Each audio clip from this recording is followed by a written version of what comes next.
నాయకుడు యువగలం రథసారథి జాతీయ వర్కింగ్ ప్రెసిడెంట్ నారా లోకేష్ బాబు గారికి సాదరంగా ఆహ్వానం పలుకుతున్నాము. ఈరోజు కార్యకర్తలే అధినేతలుగా ఉండే మన పార్టీకి ఇంకా కొండంత బలంగా తయారైన మన కార్యకర్తలు నాయకులకు స్వాగతంగా ఆహ్వానిస్తున్నాము. కడప జిల్లా తరఫున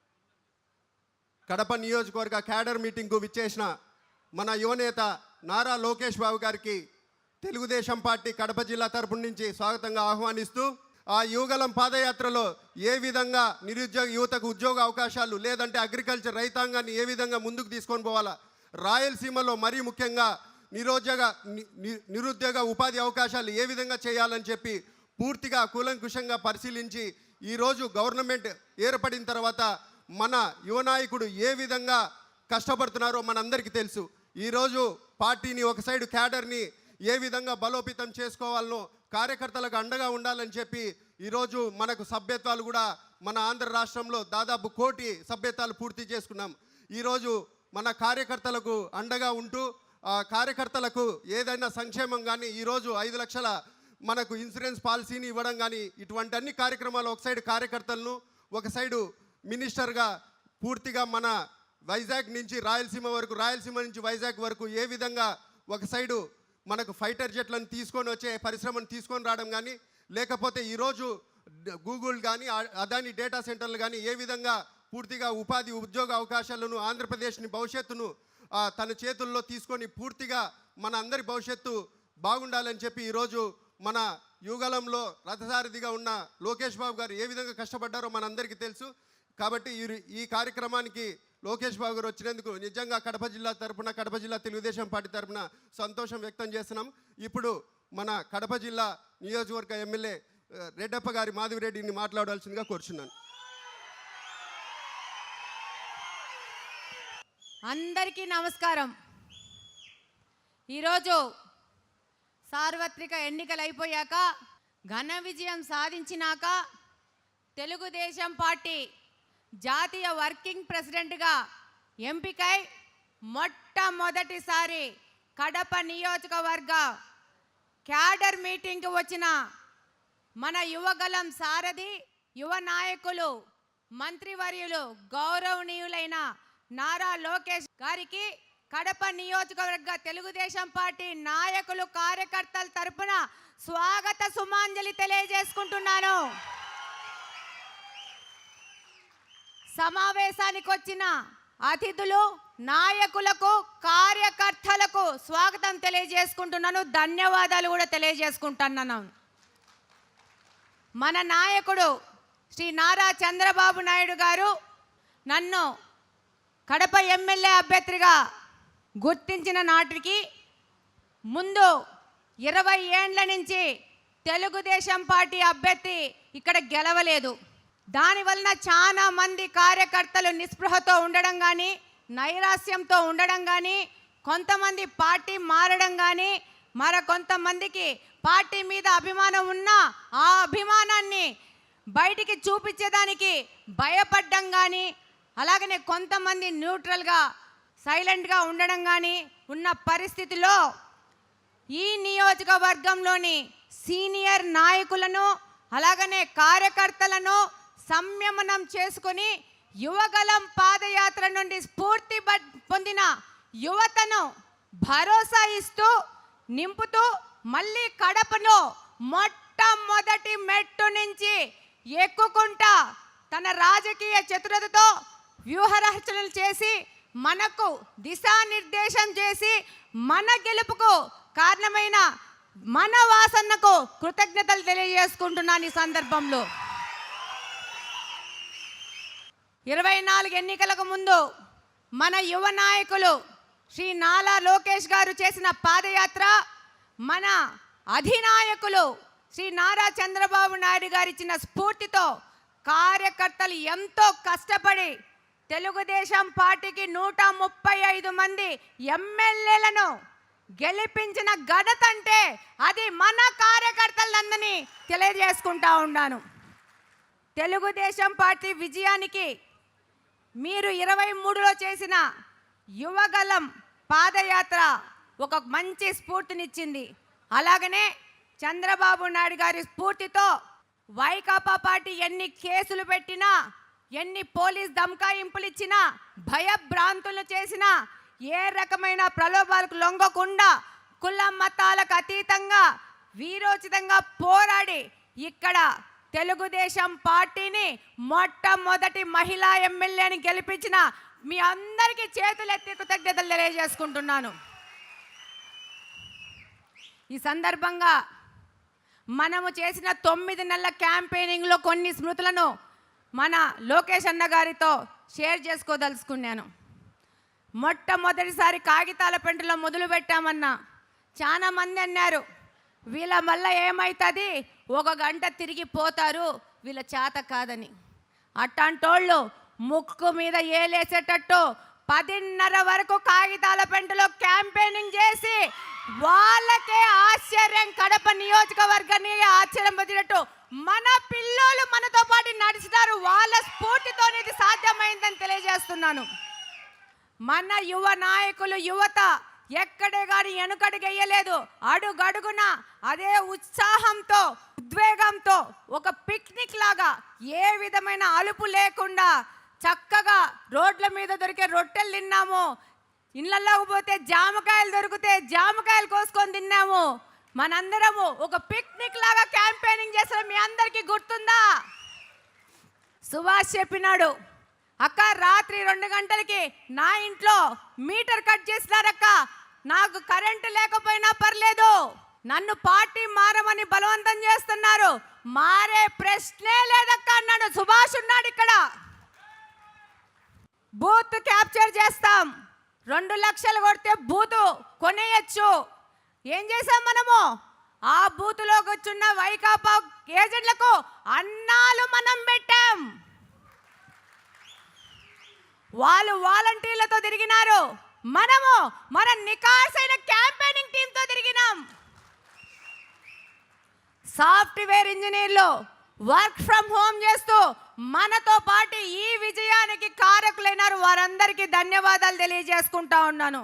అన్న, ఒక చిన్న రిక్వెస్ట్, మా క్యాంపెయినింగ్ టీంతో మీరు ఒక ఫోటో తీసుకోవాలి, గ్రూప్ ఫోటో. అది మీకు ఒక రిక్వెస్ట్. ఇక్కడే ఉన్నారన్నా కొమ్మలపాటి ప్రసాద్ స్టిక్కరింగ్ యూనిట్, చాలా పెద్ద వయసు కానీ 25 పిల్లోడి కంటే ఎక్కువ 90,000 ఇళ్ళకి కొమ్మలపాటి ప్రసాద్ ఇద్దరు స్టిక్కర్లు అంటించినారన్న. వాళ్ళు పీకడము, మనోళ్ళు మళ్ళా అంటించడం ఇదే పని. ఈరోజు మాతో పాటు క్యాంపెయిన్ చేసిన మహిళలు లక్ష్మి, పార్వతి, ప్రసన్న, అరుణ, ప్రణావతి, లక్ష్మీదేవి, సుజాత అందరు ఉన్నారన్న. వీళ్ళు ఇంతకుముందు తెలుగుదేశం పార్టీ వాళ్ళు కాదన్నా, మీ యువగలం పాదయాత్రలో తెలుగుదేశం పార్టీలో చేరి క్యాంపెయినింగ్ చేసిన మహిళలన్న.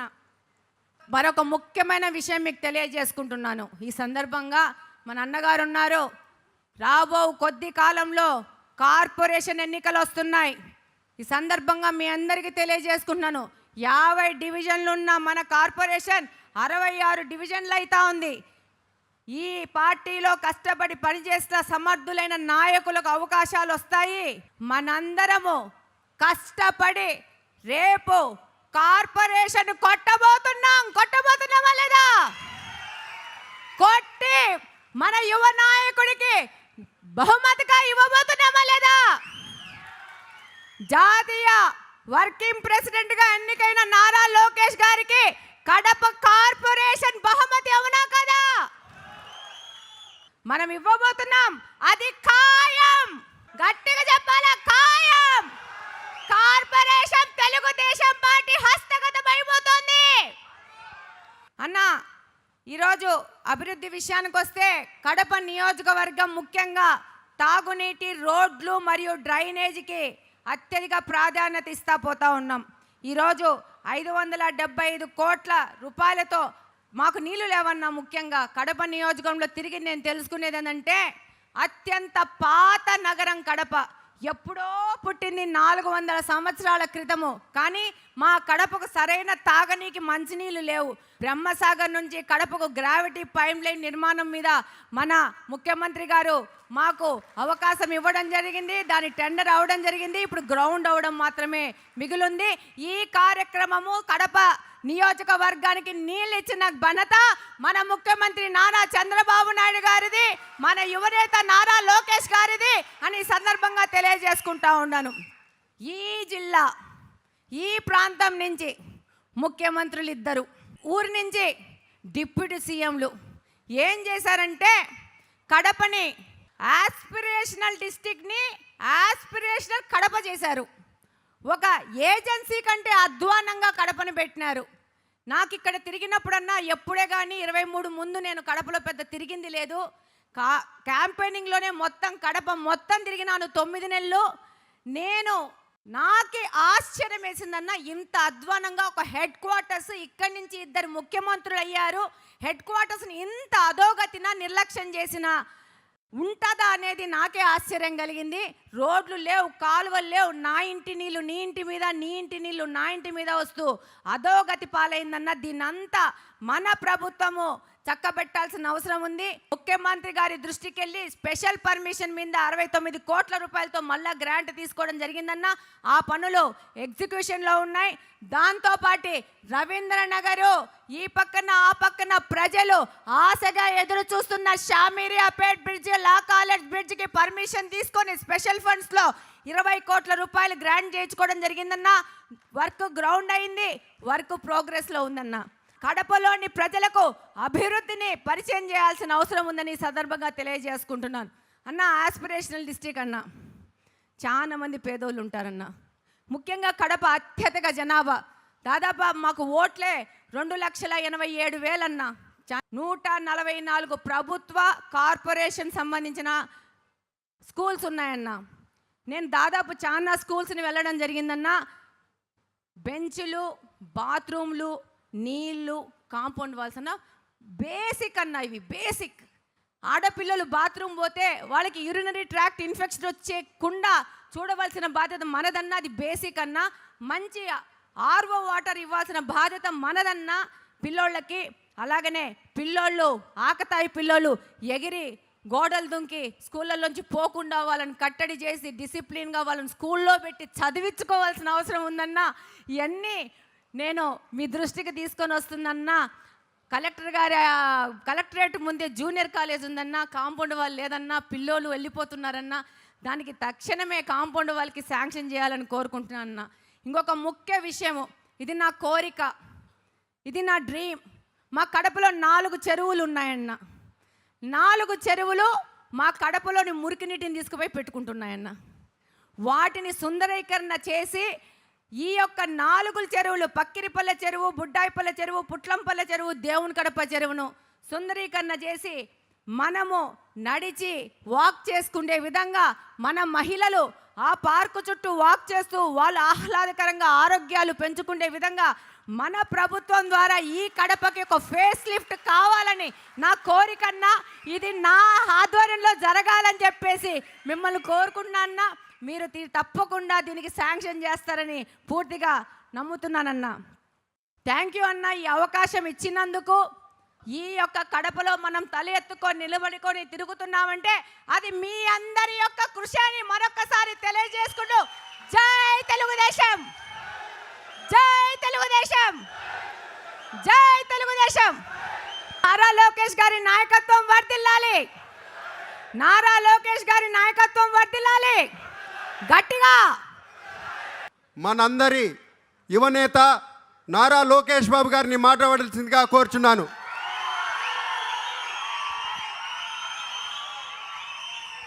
జై తెలుగుదేశం, జై తెలుగుదేశం. చంద్రబాబు నాయుడు గారి నాయకత్వం, చంద్రబాబు నాయుడు గారి నాయకత్వం. జోహార్ ఎన్టీఆర్, జోహార్ ఎన్టీఆర్. దేవుడి గడప కడప, పౌరుషాల గడ్డ మన కడప.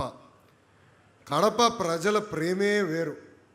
యువగలం పాదయాత్ర నుంచి ఇప్పటికి చూస్తున్నా, ఇక్కడ పసుపు సైన్యం జోషే వేరు. విశ్వవిఖ్యాత నట సార్వభౌమ స్వర్గశ్రీ నందమూరి తారక రామారావు గారు ఏ ముహూర్తంలో పార్టీని స్థాపించారో నాకు తెలియదు, కానీ ఆ ముహూర్త బలం చాలా గొప్పది. ఎంతోమంది అధికారంలోకి వచ్చి అనేక మాటలు మాట్లాడారు. తెలుగుదేశం పార్టీ లేకుండా చేస్తామన్నారు. వాళ్ళే ఈరోజు ఒక క్రికెట్ టీంకి స్థాయి పడిపోయారు. టీమ్ 11 11 స్థానాలకు వచ్చే పరిస్థితి మనందరం చూసాం. పోరాటాల గడప మన కడప జిల్లా. అనేక కేసులు పెట్టారు, అన్ని రకాలుగా ఇబ్బంది పెట్టాలని ప్రయత్నించారు. కానీ మన పసుపు సైన్యం ఇచ్చిన దెబ్బకి ఇప్పటికీ కడప గడపలో కూడా కోలుకోలేకపోయారు. వాళ్ళ దగ్గర ఫ్యాక్షన్ ఉంటే మన దగ్గర ఫైటర్స్ ఉన్నారు. పసుపు సైన్యం గుండె ధైర్యం చాలా గట్టిది. ఒక్కసారి మనం నిర్ణయించుకుంటే మనం తగ్గేదే లేదు. ఈరోజు జగన్మోహన్ రెడ్డి గారు ప్రెస్ మీట్ ఎవరిని చూసారా? అది చూసిన తర్వాత చీటింగ్ బుక్స్ వరల్డ్ రికార్డులో నంబర్ 1 స్థానం ఆయనకి ఇవ్వచ్చబ్బా. సొంత తండ్రిని మోసం చేశాడు, సొంత తల్లిని మోసం చేశాడు, సొంత చెల్లిని మోసం చేశాడు, ఇంకో చెల్లికి చెందిన తండ్రిని చంపేసి ఏకంగా ఆ కుటుంబాన్ని మోసం చేసిన వ్యక్తి జగన్మోహన్ రెడ్డి గారు. సొంత జిల్లాని మోసం చేశాడు, చివరికి సొంత నియోజకవర్గాన్ని మోసం చేశాడు. మనందరం చూసాం. సొంత నియోజకవర్గానికి ఆయన వెళ్ళినప్పుడు ప్రజలందరూ వచ్చి 5 సంవత్సరాలు మీరు ఎక్కడున్నారో, ఏనాడైనా మమ్మల్ని పట్టించుకున్నారా అని అడిగే పరిస్థితి వచ్చింది. అంటే ఎంత అన్యాయం మనందరం ఒక్కసారి ఆలోచించాలి. ఏకంగా రాయలసీమ ముద్దు బిడ్డ అని రీల్స్లో చేశాడు. ఆనాడే చెప్పా, రాయలసీమకి క్యాన్సర్ గడ్డ జగన్మోహన్ రెడ్డి అని. రాయలసీమ ప్రజలందరూ ఒక్కసారి గుండెపైన చేయబెట్టుకుని ఆలోచించాలి. 5 సంవత్సరాల్లో రాయలసీమకు ఒక్క పరిశ్రమ తీసుకొచ్చారా? ఒక్క సాగునీటి ప్రాజెక్టు పూర్తి చేశారా? అంతెందుకు, బిందు సైద్యం లాంటి అద్భుతమైన ప్రాజెక్టుని కూడా ఆనాడు ఆపేసిన వ్యక్తి జగన్మోహన్ రెడ్డి. అన్నమయ్య ప్రాజెక్టులో గేట్లు కొట్టుకుపోతే కనీసం ఆ కుటుంబానికి ఆనాడు అండగా నిలబడలేదు. ఇదే స్థానంలో, ఇదే భూమిపైన, ఇక్కడనే ఆనాడు యువగలం పాదయాత్ర నేను హామీ ఇచ్చా, మిషన్ రాయలసీమ ప్రకటించా. మన దేశానికే కాదు ప్రపంచానికి రాయలసీమను ఒక హార్టికల్చర్ హబ్గా తీర్చిదిద్దుతానని ఆనాడు హామీ ఇచ్చా. పూర్వోదయ కింద 1,00,000 కోట్ల రూపాయలు ప్రభుత్వం ప్రైవేట్ రంగంలో పెట్టుబడి మన రాయలసీమకు తీసుకొస్తున్నాం. అంతేకాదు, ఏకంగా వాళ్ళ ప్రభుత్వంలో కనీసం స్టీల్ ప్లాంట్ పనులు ప్రారంభించాల. మనం అధికారంలోకి వచ్చి పనులు ప్రారంభించాం. అంతేకాదు, 29 ఎన్నికల లోపల కమర్షియల్ ప్రొడక్షన్ చేసే బాధ్యత కూడా మనం తీసుకుంటామని నేను హామీ ఇస్తున్నా. ఇప్పుడు కుట్ర రాజకీయాలు జరుగుతున్నాయి, అందరూ అప్రమత్తంగా ఉండాలి. 2019లో సొంత బాబాయిని లేపేసింది Jaganmohan Reddy. First heart attack అన్నారు, మనం కూడా అయ్యో పాపం పెద్దయినా చనిపోయినాడు అనుకున్నాం. తర్వాత బయటకు వచ్చినాయి అన్ని. వడ్డలి వేట ఎంత అన్యాయమో చూడండి. రెండో రోజు ఏం చేశారు, నారాసుడ రక్త చరిత్రని వాళ్ళ దొంగ పేపర్ ఉందే, మర్చిపోయినా దాని పేరు ఏంటది, సాక్షి. ఆ దొంగ పేపర్లో చంద్రబాబు నాయుడు గారి ఫోటో పెట్టి చేతిలో కత్తి పెట్టారు అని ప్రజలు నమ్మారు ఆ రోజు. తర్వాత ప్రజలకు అర్థమైంది ఎంత మోసగాడని. ఇప్పుడు మళ్ళీ అదే రాజకీయం చేసాం ప్రయత్నిస్తున్నారు. మన దేవుడి గడపలో మతాల మధ్య చిచ్చు పెట్టడానికి ప్రయత్నిస్తున్నారు. మొన్న మనందరం చూసాం, ప్రజలు రాపోయినా వాళ్ళ నాయకులు రోడ్డుపైకి వచ్చి గొడవలు పెట్టేదానికి ప్రయత్నిస్తున్నారు. అందుకే మనం అప్రమత్తంగా ఉండాలా, ప్రజల్లో చైతన్యం తీసుకురాలా. వాళ్ళ చేస్తున్న కుట్ర రాజకీయాలు తిప్పికొట్టే బాధ్యత మనందరిపైన ఉంది. మనందరం అప్రమత్తంగా ఉండాలి. ఎందుకంటే మనం చూసాం, రియల్ ఎస్టేట్ చేసే పెద్ద దస్తగిరిని ఎవరు చంపేశారబ్బా? వాళ్ళ మాజీ ఎమ్మెల్యేనే. మామనా బాబాయినా? వాళ్ళు చంపేసి మనం మాట్లాడితే మన పైన కేసు పెడతారంట. పెట్టుకోరా భయ్. అరే ప్రతిపక్షంలోనే మేము భయపడలే. ఆనాడే మీ నాయకుడు చెప్పిన, ఎన్ని కేసులు పెడతావు పెట్టుకోపో, ఎక్కడ మర్చి పెట్టుకుంటావు పెట్టుకోపో అని చెప్పిన. ఇవ్వగలం పాదయాత్ర అడుగడుగు నన్ను ఇబ్బంది పెట్టినారు. మైక్ లాక్కున్నారు, స్టూల్ లాక్కున్నారు. ఆ రోజే భయపడలే. అన్ని విషయాలు బయటకు వస్తాయి. ఆ వ్యక్తి కూడా చెప్తున్నా, త్వరలో నీ టైం కూడా వస్తుందబ్బా. ఎవరైతే చట్టాలు ఉల్లంఘించారో ఎవరిని వదిలిపెట్టే ప్రసక్తే ఉండదు. పలానా వ్యక్తి మావయ్యని, పలానా వ్యక్తి బాబాయ్ అనుకుంటే ఆ వ్యక్తి కూడా నేను కాపాడలేడని ఈ సభాముఖంగా ఆ వ్యక్తికి నేను హెచ్చరిక జారీ చేస్తున్నా. ప్రతిపక్షంలో మన ఇబ్బంది పెట్టారు, కేసులు పెట్టారు. పాదయాత్రలో పాల్గొంటే షాపులు మూయించారు. కానీ నాకు అండగా నిలబడింది నా ఎదురు కూర్చున్న పసుపు సైన్యం. ఈరోజు వేదికమైన మేమందరం కూర్చోగలుగుతున్నాం అంటే దాని వెనకాల మీ కష్టం ఉంది, త్యాగం ఉంది, మీ చెమట ఉంది. అందుకే మన జరిగిన మహానాడులో నేను చెప్పా, కార్యకర్తనే మా అధినేత అని. ఇది కేవలం చెప్పి వెళ్ళిపోతాం కాదు. పార్టీ ఆవిర్భావ దినోత్సవం అప్పుడు మన జాతీయ అధ్యక్షుల పక్కన కూర్చుంది మన కార్యకర్తలే. ఎవరైతే కష్టపడ్డారో, ఫీల్డ్లో తిరిగారో వాళ్ళని గుర్తించి తీసుకొచ్చి అధ్యక్షుల వారు ఆయన పక్కన కూర్చోబెట్టుకుంటాం జరిగింది.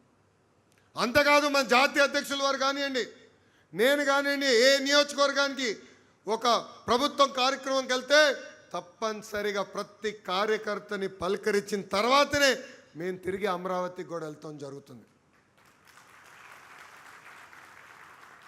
కార్యకర్త అధినేత నా ఆలోచన నాకు ఎందుకు వచ్చిందంటే, మనందరం చూసాం ప్రతిపక్షంలో మెడపై కత్తి పెట్టి తోట చంద్రయ్య చేత ఒక్కసారి వాళ్ళ నాయకుడికి జయగొట్టమని చెప్పారు. కానీ తోట చంద్ర ఏమన్నాడు? జై తెలుగుదేశం, జై చంద్రబాబు అని ప్రాణాలు కోల్పోయాడు. ఇట్లా ఎంతోమంది కార్యకర్తల త్యాగం ఉంది. కార్యకర్తలను గుర్తించేదానికి, వాళ్ళు నా గుండెల్లో పెట్టుకుని కాపాడుకునేదానికే కార్యకర్తనే మా అధినేత నేను ప్రకటిస్తాం జరిగింది. అందుకే ఇక్కడ ఉన్న మిమ్మల్ని అందరికీ పిలిపిస్తున్నా, వేదికమైన ఉన్న వాళ్ళందరూ కూడా పిలిపిస్తున్నా. కార్యకర్తలకు అందుబాటులో ఉండాలి, నిరంతరం కార్యకర్తల కోసం పనిచేయాలి. కేవలం సంక్షేమ అభివృద్ధి కాదు, కలయిక అవసరం, కూర్చుని మాట్లాడుకుంటూ అవసరం. మీరందరూ చూశారు, గడిచిన 2 సంవత్సరాలు ఎన్ని ఆర్థిక ఇబ్బందులున్నా ఒక అద్భుతమైన సంక్షేమ అభివృద్ధి కార్యక్రమాలు మనం చేస్తున్నాం. ఇక్కడున్న అందరూ ఆలోచించాలి. చాలీని 200 రూపాయల పెన్షన్ని 2000 రూపాయలు చేసింది ఎవరు? మన నాయకుడు చంద్రబాబు నాయుడు గారు. అదే పెన్షన్ని తిరిగి 4000 రూపాయలు తొలి సంతకంలో చేసింది కూడా మన ఎన్డీఏ ప్రభుత్వం. ఒక పెన్షన్ల కోసం ప్రభుత్వం సుమారుగా 35,000 కోట్ల రూపాయలు ప్రతి సంవత్సరం ఖర్చు పెడుతుంది. ఇంకో పక్కన తల్లికి వందనం. ఎన్నికల ముందల హామీ ఇచ్చాం, ఇంట్లో ఎంతమంది బిడ్డలు ఉంటే అంతమంది బిడ్డలు తల్లికి వందనం ఇస్తా ఉన్నాం. ఇచ్చిన హామీ మనం నిలబెట్టుకున్నాం. మహిళలు ఉచితంగా బస్సులో ప్రయాణించి హక్కు కూడా కల్పిస్తా ఉన్నాం. స్త్రీ శక్తి కింద అది కూడా అందించాం. మత్స్యకారుల సేవలో వాళ్ళు కూడా వేత నిషేధం సమయంలో డబ్బులు ఇస్తున్నాం. ఇప్పుడు ఏకంగా మా చేనేత సోదరులకి ఆనాడు నేను యువగలంలో ఇచ్చిన హామీ నిలబెట్టుకుంటాం కూడా జరిగింది. హ్యాండ్లూమ్ ఉంటే 200 యూనిట్లు కరెంట్ ఉచితంగా, పవర్ లూమ్ ఉంటే 500 యూనిట్లు ఉచితంగా కరెంట్ కూడా మన ప్రభుత్వం అందజేస్తుంది. ఇంతేకాదు, గత పాలకులు మూసేసిన అన్న క్యాంటీన్ని తిరిగి మనం మళ్ళీ తెరిపించాం. ఇట్లా అనేక సంక్షేమ కార్యక్రమాలు మనం చేసాం. ఇంకో పక్కన భారతదేశ చరిత్రలో ఎప్పుడు లేని విధంగా 150 రోజుల్లోనే 16,000 డిఎస్సి పోస్టులు భర్తీ చేసిన ఘనతతో కూడా మన ఎన్డీఏ ప్రభుత్వం. ప్రతిపక్షంలో ఉన్నవారు 200 కేసులు వేశారు, ఏమవులా. 6,000 కానిస్టేబుల్ పోస్టులు భర్తీ చేశాం. ఇప్పుడు ఏకంగా ఉగాది నాడు 10,000 ప్రభుత్వ ఉద్యోగాలతో జాబ్ క్యాలెండర్ కూడా విడుదల చేసిన ఘనత మన ఎన్డీఏ ప్రభుత్వాన్ని. ఇవన్నీ చెప్పుకోవాల్సిన అవసరం ఉంది. ఆనాడు మన హామీ ఇచ్చాం, ఒకే రాష్ట్రం ఒకే రాజధాని కానీ అభివృద్ధి వికేంద్రీకరణ. దానికి కట్టుబడి ఉన్నాం. రాయలసీమకు అనేక పరిశ్రమలు తీసుకొస్తున్నాం. ఇంకా తీసుకురావాల్సిన అవసరం చాలా చాలా ఉంది. క్యారియర్ ఏసీ ఎక్కడికి వచ్చింది? రాయలసీమ. ఎల్జీ ఎలక్ట్రానిక్స్కి ఎక్కడ వచ్చింది? రాయలసీమ. కియా ఎక్కడ వచ్చింది? రాయలసీమ. రాయల్ ఎన్ఫీల్డ్ ఎక్కడ వచ్చింది? రాయలసీమ. ఇప్పుడు సోలార్ మ్యానుఫ్యాక్చరింగ్ అంతా ఎక్కడికి వచ్చింది? రాయలసీమ. మర్చిపోయారా? మొన్నే శంకుస్థాపన చేసాం, మర్చిపోయారా? ఫైటర్ జెట్లు తయారు చేసే పరిశ్రమలు కూడా ఎక్కడ తీసుకొచ్చాం? పుట్టపర్తి, రాయలసీమకు తీసుకొచ్చాం. అద్భుతంగా పరిశ్రమలు తీసుకొస్తాం, ఇంకా తీసుకొస్తా స్వామి. అదే చెప్తున్నా, కడప కూడా తీసుకొస్తా స్వామి. నేను ఎందుకు వదిలిపెడతా? అన్ని ప్రాంతాలు అభివృద్ధి చేయాలి లక్ష్యంతో మేము ఉన్నాం. ఎందుకంటే పాదయాత్ర చేశా, యువకులు పడుతున్న కష్టాలు నేరుగా నేను చూసా. అందుకే ఆనాడు హామీ ఇచ్చా, యువగలం కింద 20 లక్షల ఉద్యోగాలు కల్పిస్తామని. అదే దిశగా మనం అడుగులేస్తాం కూడా జరుగుతుంది. ఇంకా కార్యకర్తలు వచ్చగల గత పాలకులు మన పైన పెట్టిన దొంగ కేసులన్నీ మేము ఎత్తేసాం. కొన్ని ఛార్జ్షీట్ అయి ట్రయల్లో ఉన్నాయి, అది కూడా మేము ఫాలోఅప్ చేసి ఈ సంవత్సరం ఆఖరికల్లా ఆ కేసులు కూడా తీసే బాధ్యత పార్టీ తీసుకుంటుంది. అలానే మీ పైన పొరపాటున కేసు ఉంటే మీరు ఇంట్లో పడుకుంటే కష్టం స్వామి, మాకు తెలియజేయాలి కదా. సో పార్టీ ఆఫీస్లో ఒక సెల్ ఉంది, కలవండి, ఆగి అక్కడ భోంచేయచ్చు. కేసులను రాసుకుంటే ట్రాకింగ్ పెట్టి హెచ్ఎం గారే బాధ్యత తీసుకుంటాం జరిగింది. అంతేకాదు, ప్రమాదంలో ఎవరైనా చనిపోతే 5 లక్షల రూపాయలు ప్రమాద బీమా ఇచ్చే ఏకైక పార్టీ తెలుగుదేశం పార్టీ. కార్యకర్తల సంక్షేమం కోసం ఇప్పటికీ 160 కోట్ల రూపాయలు ఖర్చు పెట్టిన పార్టీ తెలుగుదేశం పార్టీ. మీ అందరు తెలుసు, పార్టీలో సంస్కరణలు తీసుకొచ్చేదానికి నేను ఎక్కువ పోరాడతా. మనం ప్రతిపక్షంలో ఉన్నప్పుడు ఆనాటి అధికారులు ఉన్న పార్టీతో ఎంత పోరాడో దానికన్నా ఎక్కువ 3 రెట్లు నేను తెలుగుదేశం పార్టీలో పోరాడా. సంస్కరణలు తీసుకొచ్చేదానికి పోరాడా. ఇది మన పార్టీ, ఇది మన తెలుగుదేశం, మన బాధ్యత. అలిగితే నష్టపోయేది మనమే. ఎందుకంటే మన పార్టీలో కోవిడ్ కన్నా డేంజరస్ జబ్బు ఒకటి ఉందండి. ఆ జబ్బు పేరే అలక. వేరే పార్టీకి ఓటేయం కానీ అలిగి ఇంట్లో పడుకుంటాం. ఎందుకు అలగాలి? ఇది మన పార్టీ, ఇది నా పార్టీ. ఆ కసి మనలో ఉండాలి. ఏ మార్పు అయితే పార్టీలో ఆశిస్తున్నాం దానికోసం కష్టపడాలి, అహర్నిశలు పోరాడాలి, 4 గోడల మధ్యన మాట్లాడుకోవాలి. మన జాతీయ అధ్యక్షుడితో ఎన్నోసార్లు నేను మాట్లాడు కానీ ఆయన నిర్ణయం తీసుకున్న తర్వాత బయటకు వచ్చి జై తెలుగుదేశం, జై చంద్రబాబు నాయుడు గారు అంట. సో కార్యకర్తలందరూ కూడా నేను కోరుతున్నా, సమస్యలు ఉంటాయి, దేవుడు కూడా అన్ని కోరికలు తీర్చలేడు కదా. కానీ మన సమస్యలు మనం పరిష్కరించుకోవాలి. మీరన్నా నన్ను కన్విన్స్ చేయాలి, నేనన్నా మిమ్మల్ని కన్విన్స్ చేస్తాను తప్ప పొరపాటున ఎవరైనా అలిగి ఇంట్లో పడుకుంటే మళ్ళీ మాధవిరెడ్డి గారు వచ్చి మిమ్మల్ని బయటికి లాక్కుని తీసుకెళ్తారు. పెద్దలు అన్నట్టు అనేక నామినేట్ పోస్టులు కూడా భర్తీ చేశాం. 2 సంవత్సరాలు అయిన తర్వాత వేరే వాళ్ళు కూడా అవకాశం వస్తుంది. మీరందరూ ఫీల్డ్లో ఉండండి. మా చుట్టూ తిరిగితే మీకు పదవులు రావు. ప్రజల చుట్టూ తిరగండి, మిమ్మల్ని ఎత్తుక్కుంటూ వచ్చే బాధ్యత తెలుగుదేశం పార్టీ తీసుకుంటుంది. పాదయాత్రలో కార్యకర్తలందరూ నన్ను కలిసినప్పుడు ఒక విషయం అడిగారు, అన్నా పనిచేసే వాళ్ళని గుర్తించాలి, అందుకే టెక్నాలజీ తీసుకొచ్చాం, మై టీడీపీ తీసుకొచ్చాం. ఎంతమంది వాడుతున్నారు మై టీడీపీ? చేతులు పైకెత్తండి. 70%. నాతో ఫోటో దిగిందా డౌన్లోడ్ చేయాలంటే మై టీడీపీలో నేను డౌన్లోడ్ చేయాలరబ్బా. మై టీడీపీ యాప్ ఎందుకు తీసుకొచ్చా అంటే ఒక టాస్క్, ఒక బాధ్యత ఇచ్చినప్పుడు, పని పెట్టినప్పుడు వెళ్ళి సక్రమంగా నిర్వహించారో లేదా, ఎవరు చేస్తున్నారు ఎవరు చేయట్లేదు, ఎవరు యాక్టివ్గా ఫీల్డ్లో ఉన్నారు తెలుసుకున్నాక ఏర్పాటు చేసాం. టెక్నాలజీతో జోడిస్తేనే వాస్తవాలు మనం తెలుసుకోగలుగుతాం. మై టీడీపీ యాప్ను వాడండి. పార్టీ ఏదైతే బాధ్యతలు మీకు అప్పగిస్తుందో అది మై టీడీపీ యాప్ ద్వారా మాకు తెలియజేయమని ఈ సభాముఖంగా కార్యకర్తలందరూ నేను కోరుతున్నాను. ఇంకా మహానాడు ఉంది. గౌరవ ప్రధానమంత్రి నరేంద్ర మోడీ గారు, ఎందుకంటే స్ట్రెయిట్ ఆఫ్ హోర్ముజ్లో ఇజ్రాయెల్ అదేవిధంగా ఇరాన్ మధ్యన యుద్ధం జరుగుతుంది, పెట్రోలియం ప్రోడక్ట్స్ ధరలు బాగా పెరుగుతున్నాయి, సో అందరం ఖర్చులు తగ్గించాలి, కన్జంప్షన్ తగ్గించాలని గౌరవ ప్రధానమంత్రి గారు పిలుపిచ్చారు. ఆ పిలుపు మేరకు మీరు వర్చువల్గా మహానాడు అటెండ్ అవ్వాల్సిన అవసరం వచ్చింది. నాకు కూడా కోరుకుండే నెల్లూరులో అద్భుతంగా చేద్దాం, దిమ్మ తిరిగే విధంగా చేద్దాం, అందరం కసితోనూ కొంచెం దిష్టి తగిలినట్టుంది. మా వేమిరెడ్డి ప్రభాకర్ రెడ్డి గారికి ఒకటే గొడవ, అందరు కళ్ళు పడినారు అబ్బాయి మా పైన, అందుకే చేయలేకపోతున్నాం అని. కానీ క్లస్టర్ ఇన్ఛార్జెస్ అందరూ ఒకసారి నుంచోండి, బాధ్యత మీ పైన ఉంది. ప్రతి క్లస్టర్లో ఏర్పాట్లు చేయాలి. క్లస్టర్ కింద ఉన్న కార్యకర్తలందరినీ, అదేవిధంగా కేఎస్ఎస్ని, నామినేటెడ్ పదవులు ఉన్న వారందరినీ క్లస్టర్ తీసుకొచ్చి పార్టీ ఏ కార్యక్రమం అయితే మహానాడు మనం వర్చువల్గా చేస్తున్నాం అది జయప్రదం చేసే బాధ్యత ఇక్కడున్న క్లస్టర్ ఇన్ఛార్జెస్ అందరి పైన ఉందని ఈ సభాముఖం నేను మిమ్మల్ని కోరటం కూడా జరుగుతుంది. దయచేసి కూర్చోండి. వైకాపాకి ముద్దుగా ఒక కొత్త పేరు పెట్టిన గొడ్డలి పార్టీ. జగన్ ఎందుకో కొంచెం ఫీల్ అయ్యాడు దానికి. ఆయన అడుగుతున్నా, రపరప అనింది ఎవరబ్బా? రపరప అని ఎందుకు భయపడుతున్నారా భయ్? ఆనాడే చెప్పా, సినిమా మీరు తీస్తే ఎండ్ కార్డ్ వేసే బాధ్యత మా పసుపు సైన్యాందని. అరే నిజంగానే జగన్మోహన్ రెడ్డి గారు యాక్టింగ్లోకి వస్తే భాస్కర్ అవార్డు వచ్చేస్తుందండి ఆయనకి.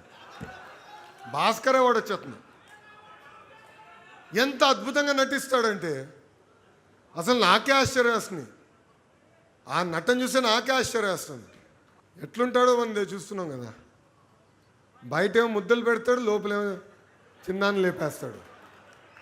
అందుకే ఆ రపరప పార్టీని సంగతి కూడా చూసుకోవాల్సిన బాధ్యత మన అందరి పైన ఉంది. ఆ రపరపలు చెప్తున్నా, అన్నీ చూస్తూ మేము ఊరుకోరా భయ్. మీరు రపరప అంటే మేము తగ్గుతాం అనుకుంటున్నావా? జగన్ గారిని చూసినా, వాళ్ళ తండ్రి గారిని కూడా చూసినా ఎవ్వడు మమ్మల్ని పీకలేకపోయాడు, మీరు ఒక లెక్కన అని అంటున్నా. జగన్మోహన్ రెడ్డి గారికి ఒక మంచి పేరు పెడుతున్నా, బెంతాహై. బెంతాహై 3 రోజులు బెంగళూరులో, 1 రోజు తాడేపల్లిలో, 3 రోజులు హైదరాబాద్లో.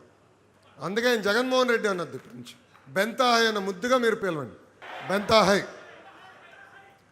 ఇంకా మన నియోజకవర్గంలో ఒక లేడీ సింగం ఉంది. ఎవరు? మాధవిరెడ్డి గారు. కరెక్ట్గా 9 నెలల ముందలు వచ్చారు. 6 కష్టపడ్డారు, ప్రతి గడప దొక్కారు, ప్రజల మనసు గెలుచుకున్నారు. గెలిచిన తర్వాత ఇంట్లో పడుకోలే, చంకలో ఫైల్స్ పెట్టుకొని నన్ను కలుస్తాం కానివ్వండి, ముఖ్యమంత్రి గారు కలుస్తాం కానివ్వండి, అంతెందుకు గౌరవ ఉప ముఖ్యమంత్రి గారిని కూడా కలిసి నియోజకవర్గానికి నిధులు రావాలన్నా, లేదంటే వాళ్ళ ద్వారా అంటే పవన్ అన్న ద్వారా టూరిజం మినిస్టర్ గారికి రికమెండేషన్ చేయించుకోవాలన్నా కూడా వదిలిపెట్టకుండా పనులు చేపించే శాసన సభ్యురాలు మాధవిరెడ్డి గారు. ఆమె పట్టుదలతో ఇప్పటికే 750 కోట్ల రూపాయలు విలువైన అభివృద్ధి కార్యక్రమాలకి మనం శ్రీకారం చుట్టాం. త్వరలో అనేక కార్యక్రమాలు కూడా మనం పనులు కూడా ప్రారంభించకపోతున్నాం.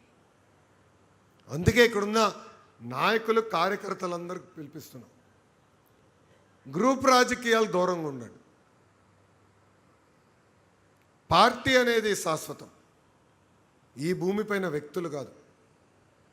సో పార్టీ ఏ పిలిపిచ్చినా దానికి కట్టుబడి ఉండాలి. గ్రూప్ రాజకీయాలు దయచేసి ప్రోత్సహించదని ఇక్కడున్న కార్యకర్తలందరినీ నేను పిలిపిస్తున్నాం.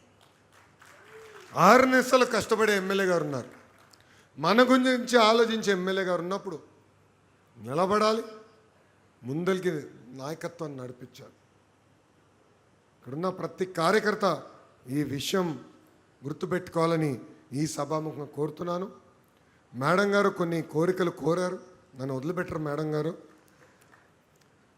అర్బన్లో ఉన్న ప్రభుత్వ పాఠశాలలన్నీ మెరుగుపరచాలని మేడం గారు కోరారు. తప్పనిసరిగా ఆ బాధ్యత నేను స్వీకరిస్తున్నాను. ఇన్ఫ్రాస్ట్రక్చర్ మెరుగుపరచాలి. అందరూ చప్పట్లు కొట్టి ఇంటికి వెళ్తాం కాదు, పర్ఫార్మెన్స్ ఇంప్రూవ్ చేయాలబ్బా. మీరు చూసారా, మొన్న యాడ్ ఇచ్చా పేపర్లో, ప్రభుత్వ పాఠశాలలో అద్భుతంగా ఫలితాలు వచ్చిన పిల్లలు ఫోటోలు పెట్టి యాడ్లు ఇచ్చినాం.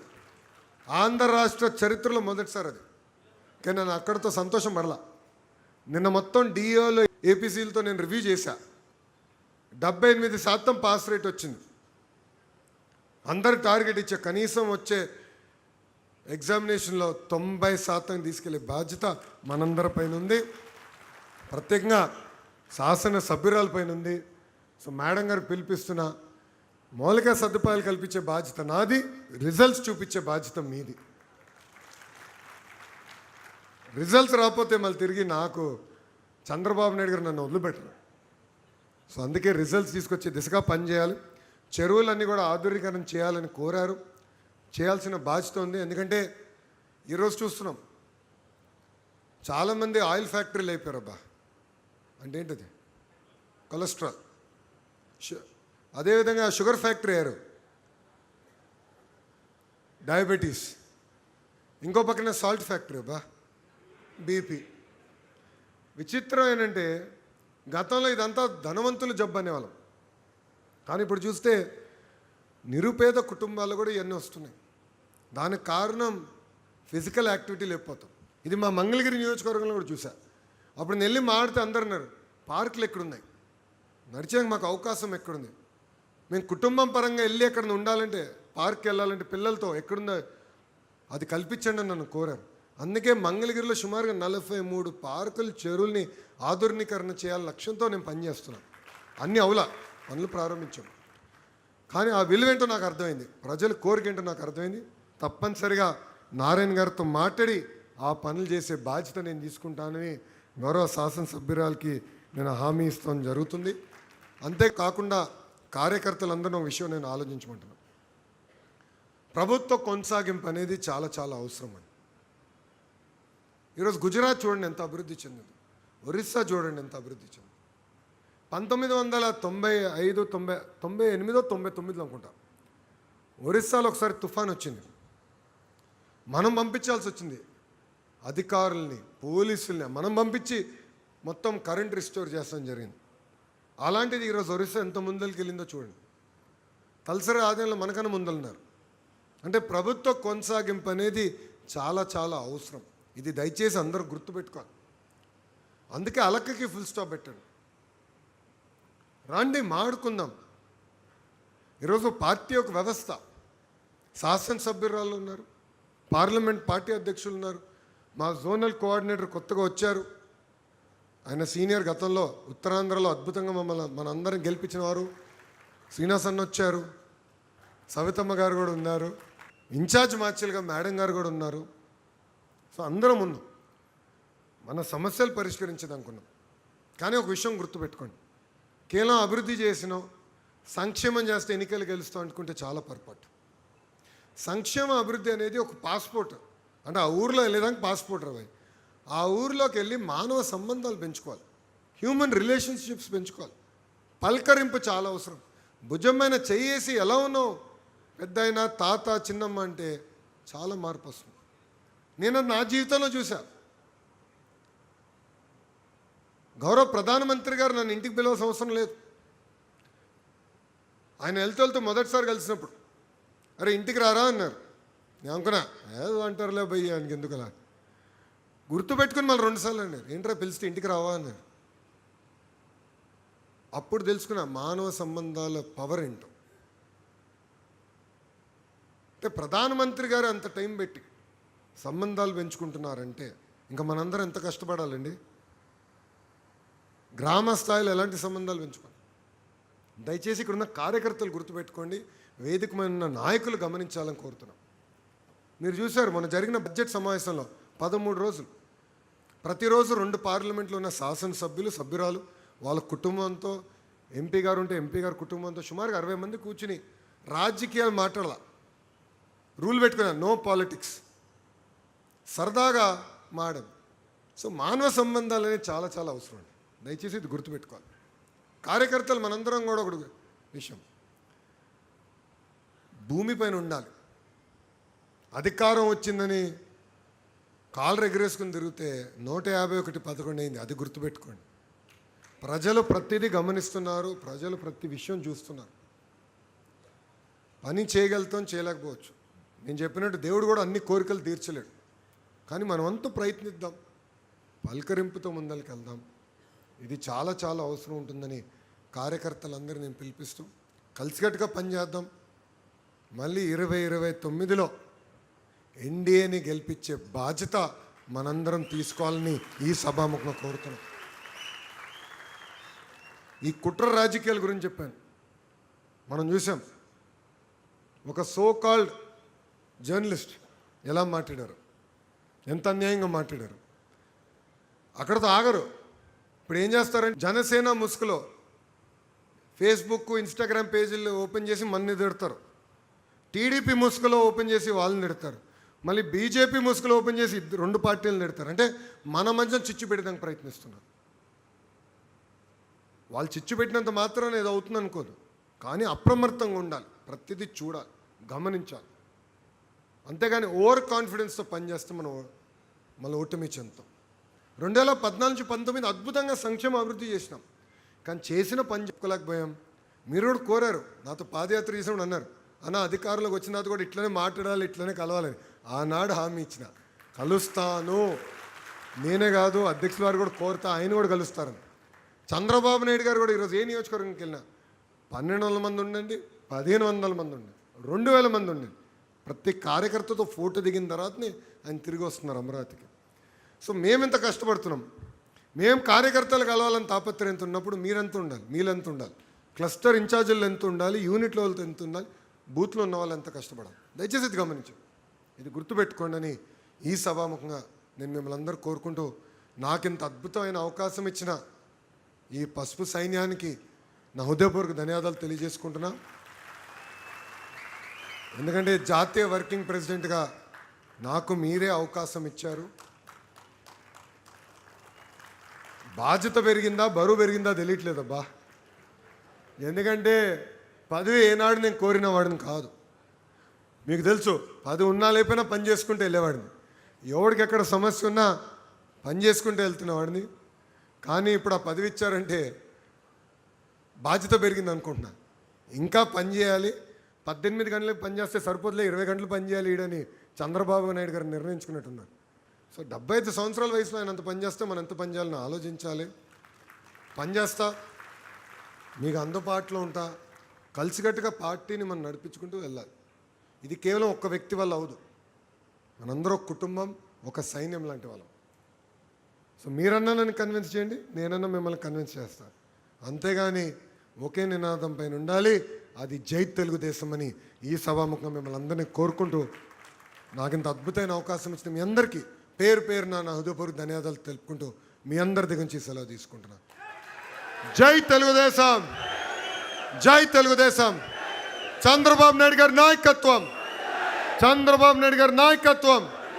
జోహార్ ఎన్టీఆర్, జోహార్ ఎన్టీఆర్.